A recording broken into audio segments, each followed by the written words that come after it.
역류성 식도염이라고 하면 어떤 음식이 안 좋을까 이 생각이 가장 먼저 떠오르실 겁니다. 커피 때문인가, 또 술을 마셔서 그런 건가, 아니면 또 뭘 잘못 드신지 하루에도 몇 번씩 고민하게 되죠. 하지만 이 병의 핵심은 사실 그 음식 그 자체가 아니라 역류성 식도염의 중심에는 식도와 위 사이에 있는 그 관략근, 즉 LES라고 하는 이 관략근의 기능 저하가 중요한 역할을 하고 있습니다. 이 관략근은 우리가 의식적으로 조절할 수 있는 근육이 아니고 스트레스나 피로, 또 수면 상태, 생활 습관과 같은 여러 요인의 영향을 함께 받습니다. 그래서 같은 음식을 먹어도 어느 날은 괜찮고 또 어느 날은 유독 더 쓰리고 불편한 날이 생기는 것입니다. 그렇다고 해서 음식이 의미가 없다는 뜻은 아닙니다. 음식은 증상을 더 악화시킬 수도 있고 또 반대로 덜 힘들게 만들어줄 수도 있는 중요한 요소 중에 하나인 것이죠. 미국 소화기 학회에서 발표한 공식 가이드라인에서도 역류성 식도염 환자에게 4가지 음식이 대표적으로 제한할 것을 권고하고 있습니다.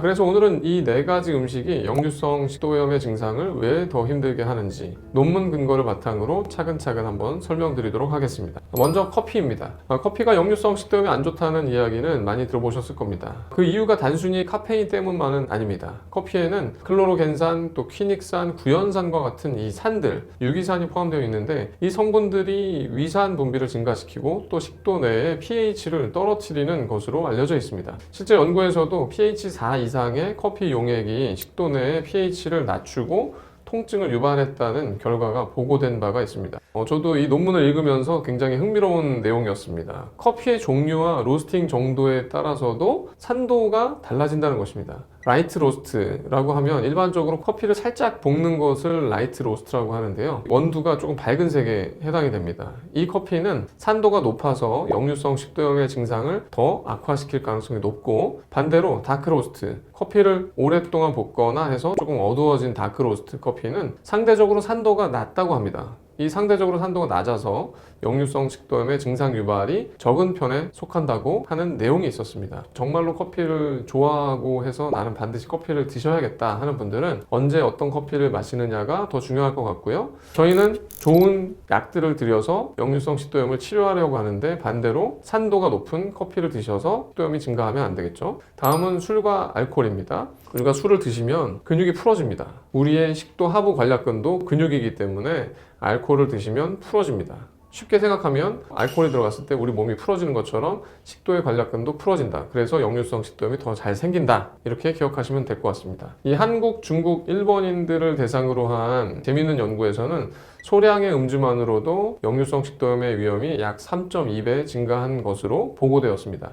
이는 동양인에게 NADH2 효소라고 하는 이 알코올 분해 효소 중에 하나의 결핍으로 인해서 알코올 대사 과정에서 식도 점막 손상과 하부 식도 관략근 이완이 더 쉽게 일어나기 때문으로 설명되고 있습니다. 과음이나 야간 음주, 또 도수가 높은 술은 역류성 식도염을 명확하게 악화시킬 수가 있습니다. 세 번째는 탄산음료인데요. 탄산음료 역시 역류성 식도염에서 반복적으로 문제가 되는 음식입니다. 특히 야간 역류, 또 복부 팽만, 가슴 쓰림 증상과 밀접한 관련이 있습니다. 그 이유는 탄산으로 인해서 위 안에 가스가 차면서 복압이 올라가고 그 결과 하부식도 관략근의 압력이 떨어져서 위산 역류가 더 쉽게 발생하게 됩니다. 그래서 이 증상이 있는 분들은 탄산음료를 가능한 제한하는 것이 좋습니다. 마지막으로 기름진 음식들, 즉 고지방 음식입니다. 고지방 음식 역시 역류성 식도염과 통계적으로 유의한 관련이 있습니다. 여러 연구에서 고지방 식이는 역류성 식도염의 위험을 약 20에서 80% 정도 증가시키는 것으로 보고되었고, 그 원인으로는 위 배출 지연과 하부식도 관략근 이완 때문이었습니다. 튀김류나 기름진 고기, 또 크림소스 음식처럼 이 지방 함량이 높은 음식들은 역류성 식도염의 증상을 뚜렷하게 악화시킬 수 있습니다.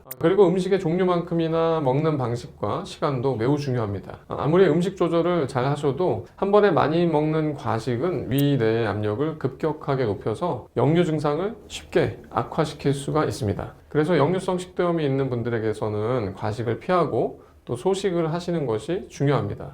또한 야식은 가능하면 피하시는 것이 좋습니다. 잠들기 직전에 음식을 섭취하면 위산 분비가 증가한 상태에서 바로 눕게 되기 때문에 역류가 훨씬 더 쉽게 발생합니다. 식사를 하신 뒤에는 위에서 음식이 소장까지 배출되고 어느 정도 소화되는 시간, 최소 3시간에서 4시간 이내에는 눕지 않는 것, 이것도 반드시 지켜주시면 좋겠습니다. 이 한 가지만 지켜도 야간 역류 증상이나 아침에 느끼는 속쓰림의 증상들이 눈에 띄게 줄어드는 경우가 많습니다. 그렇다면 지금까지 말씀드린 이 내용들을 바탕으로 외래에서 자주 받는 이 질문 3가지에 대해서 정리해서 한번 답변 드릴까 합니다.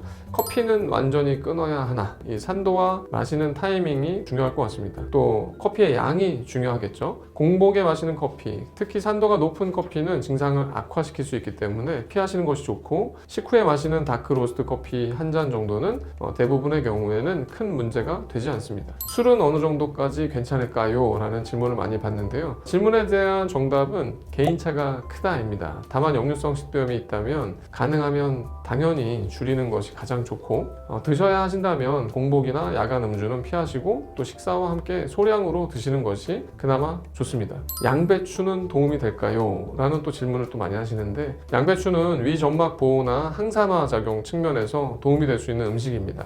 다만 양배추 역시 약을 대신할 수는 없고요. 어디까지나 식이 조절의 한 부분으로 생각하셔야 할 것 같습니다. 또 생양배추를 많이 드시면 가스가 차면서 오히려 역류성 식도염 증상, 배가 더부룩한 증상들이 많이 생기기 때문에 데쳐서, 익혀서 소량으로 섭취하시는 것이 좋고, 대장 쪽에 가스가 많이 차는 분들은 오히려 양배추가 도움이 안 될 것 같습니다.